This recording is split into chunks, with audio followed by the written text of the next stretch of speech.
RER. RER, information. Nous retrouvons tout de suite le journal présenté par Éric Michel. Bonjour.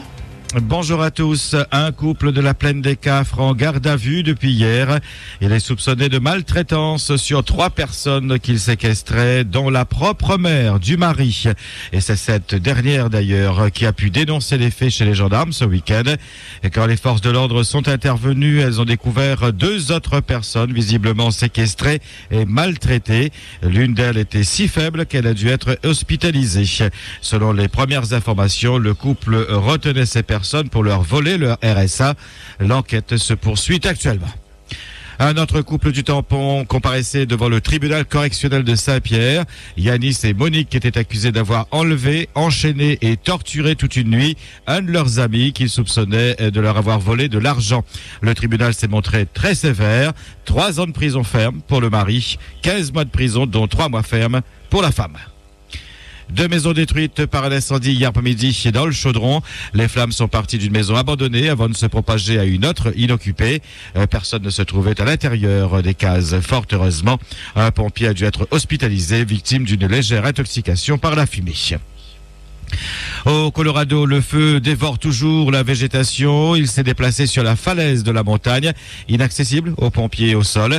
Un bombardier d'eau a été appelé en renfort, mais son efficacité est limitée en raison des lignes haute tension et du vent fort.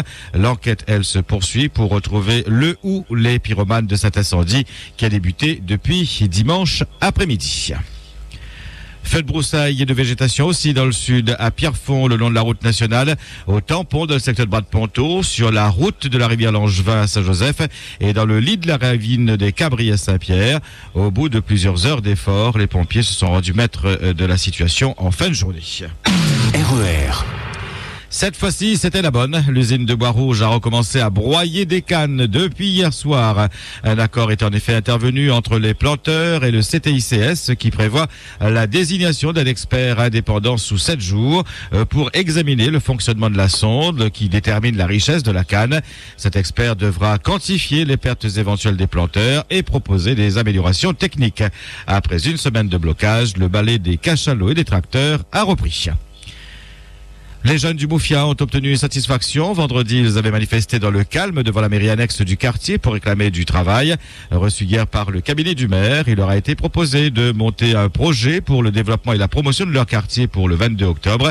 La mairie s'est engagée à le soutenir et s'il est validé par le conseil municipal, des embauches en découleront. Le 26 octobre prochain se dérouleront les élections au régime social des indépendants. Alors que l'on s'attendait à un duel entre l'actuel président Ibrahim Patel et Gérard Lebon pour la liste adverse de la CGPME, il n'y aura finalement qu'un plébiscite. En effet, la liste des grands patrons conduite par le président du syndicat des gérants des stations-service a été invalidée par la commission électorale pour vice de forme. Un candidat dans un des 3 collèges, artisans, commerçants et professions libérales, n'était pas dans le bon collège. Conséquence, une seule liste était présente à ces élections, celle de Ibrahim Patel, qui va donc enlever tous les sièges. Gérard Lebon a toutefois décidé de déposer un recours qui a peu de chances d'aboutir. Le président de la Chambre de commerce et actuel président du RSI va rempiler pour 6 ans. Il devrait avoir comme premier vice-président Bernard Picardo, le président de la Chambre des métiers, selon des accords passés. Le RSI a été créé en 2006. Il est chargé de gérer le régime de protection sociale des chefs d'entreprise indépendants et leurs ayants droit. RER. Après les violentes agressions dont ont été victimes plusieurs journalistes samedi après-midi lors d'une conférence de presse du premier magistrat de Saint-Leu, une manifestation de soutien s'est déroulée hier midi sur l'esplanade des droits de l'homme à Champfleury à l'appel du syndicat national des journalistes. Pour rappel, samedi après-midi, le député maire de Saint-Leu s'expliquait sur ce qui s'était passé la veille à la préfecture. Venu manifester avec 3 bus de militants, l'élu saint-leusien exigeait du préfet 44 contrats aidés pour assurer le bon fonctionnement des écoles. Le représentant de l'État lui a alors proposé différentes réunions pour cette semaine, mais le député maire ne voulait pas attendre et réclamait que le préfet lui signe sur le champ des contrats, allant jusqu'à se mettre à genoux, main jointe devant Jean-Luc Marx. N'ayant pas obtenu satisfaction, le député maire a alors dressé une tente dans la cour de la préfecture pour y passer la nuit, mais il a été délogé sans brutalité sur la préfecture vers 21h par 2 policiers. Quelques minutes après, il a fait un malaise et a reçu des soins aux urgences avant de ressortir de l'hôpital.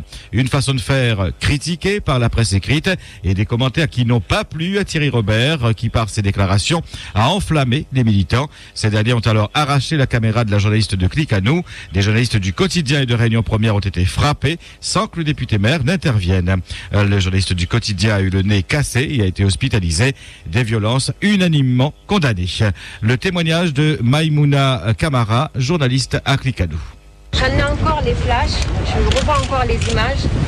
Et oui, j'ai été choquée, oui, j'ai rien compris à ce qui se passait parce que, étant devant la préfecture, en présence d'une dizaine de policiers et en présence d'un député maire de la Réunion, en l'occurrence de Saint-Leu, ça me paraissait inconcevable qu'on puisse vivre une telle scène. Donc, évidemment, quand il a lancé son appel en disant les journalistes du GIR ne sont pas les bienvenus, bien sûr que j'ai pensé à me dire, prends tes jambes à ton cou et pars. Mais sur le coup, je me suis dit, je suis venue faire un travail et je le fais. Des personnes ont repéré le logo GIR et c'est de là que c'est parti. Et c'est parti très vite, j'ai rien compris. Il y avait une telle violence, une telle haine dans leur regard. C'est quand j'ai vu des images sur des sites que je me suis dit, mais c'est pas possible. Tous les coups qui m'étaient destinés, c'est lui qui s'est pris ces coups. Donc je tiens aujourd'hui, c'est ce qui motive ma prise de parole, je tiens à lui dire merci. Merci pour ce qu'il a fait, il n'était pas obligé. Donc il n'est pas là aujourd'hui, je tenais à lui rendre cet hommage. Et pour ma part, oui j'ai eu peur, mais non, je ne me sens pas intimidée face à ce qui s'est passé. Je continuerai à faire ce métier parce que je l'ai choisi avant tout. Suite à ces violences, les journalistes se serrent les coudes. Véronique Hummel, secrétaire régionale du SNJ, syndicat national des journalistes.